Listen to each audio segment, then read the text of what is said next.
everyone. Welcome back to Daily Devotions through Redeeming Life Fellowship. I'm Dan. I'm the teaching pastor here, and I'm glad you could join us. If you've been accustomed to following us, you'll know that this setting here, I'm out of my study. This is a little bit different. I wanted to take you out of the study and into the home, or our living room, where we are going to be closing up on the whole book of Proverbs in our reading plan. Again, if you haven't found out, or if you don't know, we at Redeeming Life follow the Revised School reading plan. We're gonna close up tonight our study on the book of Proverbs. And so if you also hear some noise going on around, that's our two cats and our dog wandering around. So maybe they'll slip into the camera. I don't know. If they do, just try and ignore them as best as you can. But today, I wanted to bring some closure to the book of Proverbs and try our very best to put a bow on all the things that we've learned. The way in which that we've tried to get our minds wrapping around this idea of what is the fear of the Lord? Why is it the beginning of wisdom?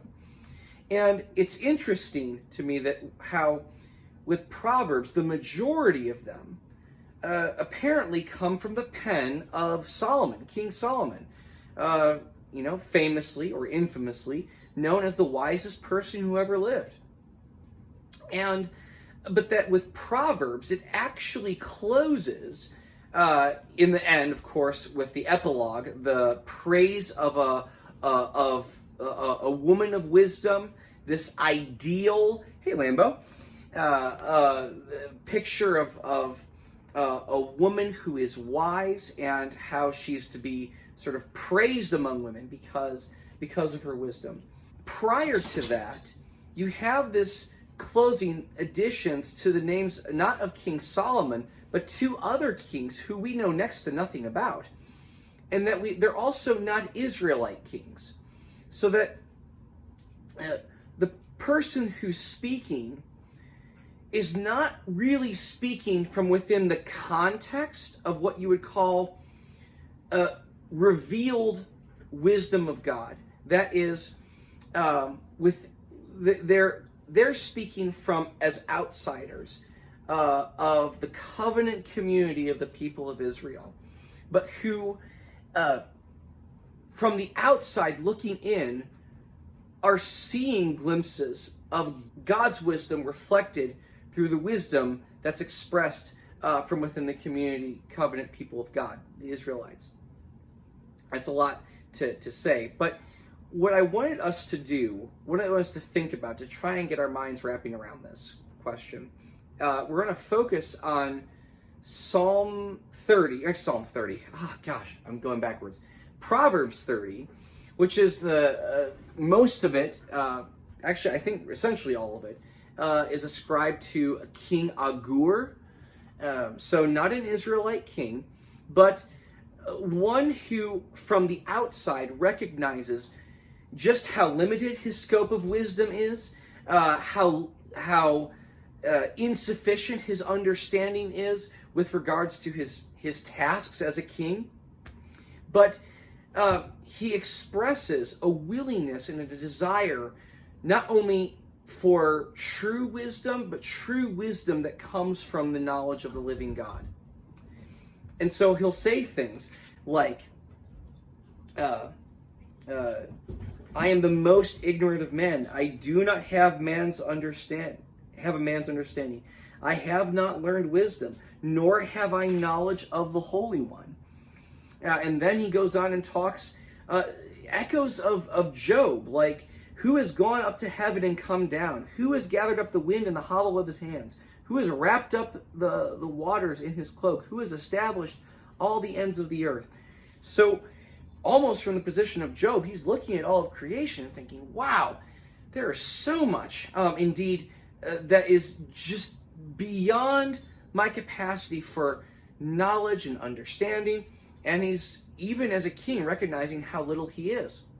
So it's a good thing, I think, to put ourselves in King Agur's point, to just admit the limitations of our knowledge and wisdom so that we look to God and say, God, I need to lean upon you.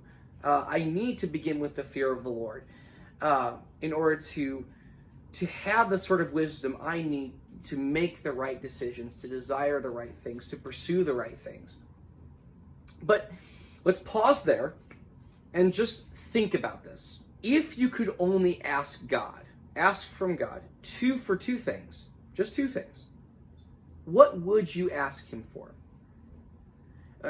Perhaps you might ask him for wisdom. Perhaps you might ask for peace in the home. Perhaps you might ask for a secure job. Perhaps you might ask for a gift or a talent. Maybe you might ask for a nice car or a beautiful home. Think about what it is that, if you could just ask God, these are the two things that I want.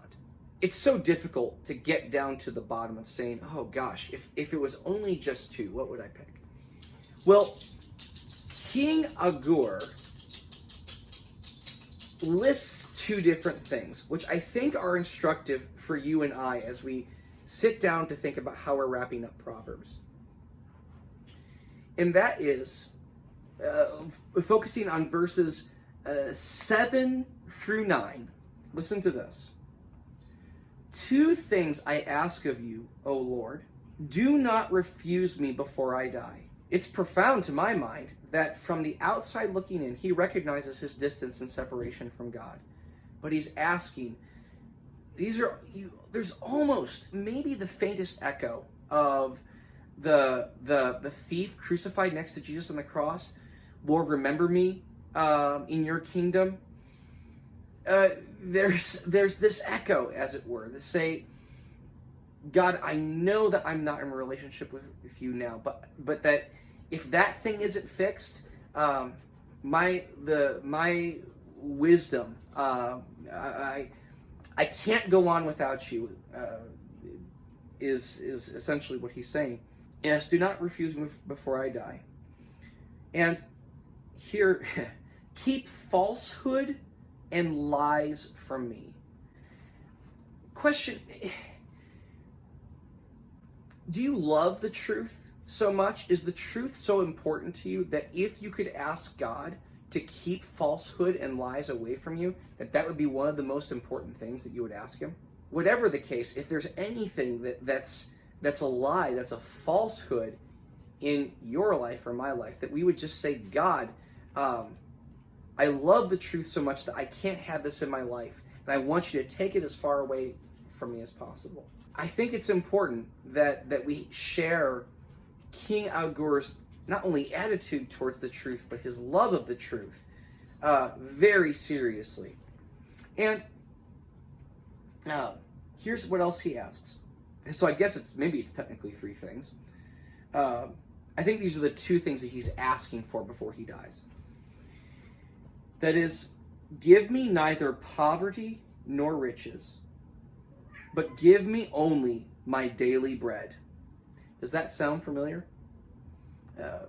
Echoes of the manna in the wilderness, and certainly an anticipation of Jesus' Sermon on the Mount that says to do not worry about what you're going to eat or what you're going to drink, because your Father, Heavenly Father, knows that you need these things. But seek first his kingdom and his righteousness, and then all these things will be added unto you. Daily bread. And here's what he says. Otherwise, if this doesn't happen, this is what he sees happening. I may have too much and disown you and say, who is the Lord? Or I may become poor and steal and so dishonor the name of my God. I find it fascinating, instructive to my heart and my mind, that a king who sees two extremes, poverty on the one hand and riches on the other, and that neither of them are desirable places to be, which is not the way that we're accustomed to thinking, which is poverty is bad, get wealth, and that's going to fix your problems. That the cure to poverty is riches and wealth and a stable income. And that King Agur, in this light of revealed wisdom, realizes that both poverty on one hand and riches on the other invite two unique problems that have a way of pushing ourselves away from walking with the living God. That is, on the one hand, contented worldliness and self-satisfaction and being a self-made man by your riches is not a good thing. Or being poor and in a state of poverty that promotes bad decisions after bad decisions after bad decisions, which are not just bad decisions, but they're sin against God. That's a bad place to be. So that the cure to all of our problems isn't just about saying, well, if you're poor, that's going to make you good. Or if you're rich, that's going to make you good. But that what we're instructed to seek, remember what we're talking about with wisdom, is not just how do I make good decisions, but how do I make godly decisions. King Agur is showing us a pathway to what it is that we're supposed to be seeking. And that's daily bread. This is not a roundabout way of saying, blessed are those who are in the middle class. Where the goal of godliness is to land ourselves in a certain economic class. It's instructive to you and I to know that godly wisdom should lead us into this place where what we desire, what we cherish, the center point of our affections is walking in the light of the wisdom and the love and the knowledge of covenant relationship with the living God.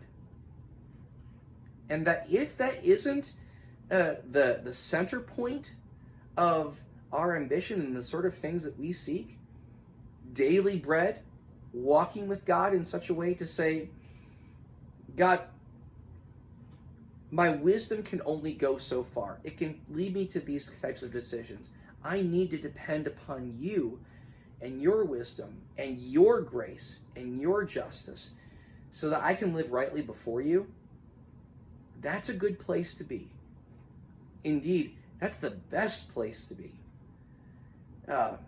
So that we don't become the sort of people who destroy our own lives by our own worldly wisdom that is, in the end, self-serving towards our ends. But that if we walk in the fear of the Lord, have our decisions informed by the light of His purposes for your life and mine, that's opening a gate wide to lasting and sustaining and fully flourishing human beings and families and communities and societies and cultures and civilizations.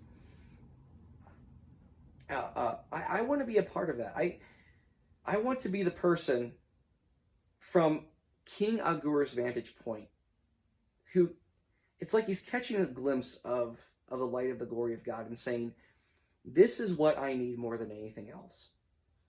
And I'm going to humble myself before the living God and say, Lord, I don't want riches. I don't want poverty. I don't want to be a self-made man. And I don't want to be a person who who thinks that sin is the only way to survival.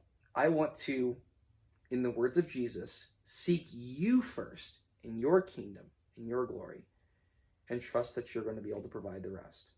I think that that is a very neat and helpful and useful way of summarizing the message of Proverbs.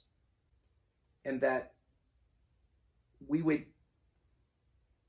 take that message with us as we're leading into the book of Ecclesiastes, which is going to give us a picture, oftentimes a very depressing picture, about what a life of wisdom is like when you're separated from the fear of the Lord. So thank you so much for walking with us through Proverbs. I hope you continue to walk with us into Ecclesiastes. If you haven't, do please subscribe to our daily devotion so that it will help you along with the reading plan as we continue to read and study and learn to apply God's Word. And so I love you all. Thank you for joining us this Thursday, and I can't wait to see you either next Monday's video or Sunday and Wednesday as we meet here in this house. And I love you all very much, and God bless you all. May you continue to grow in the light and the knowledge of the glory of Him. I love you guys. I'll see you later.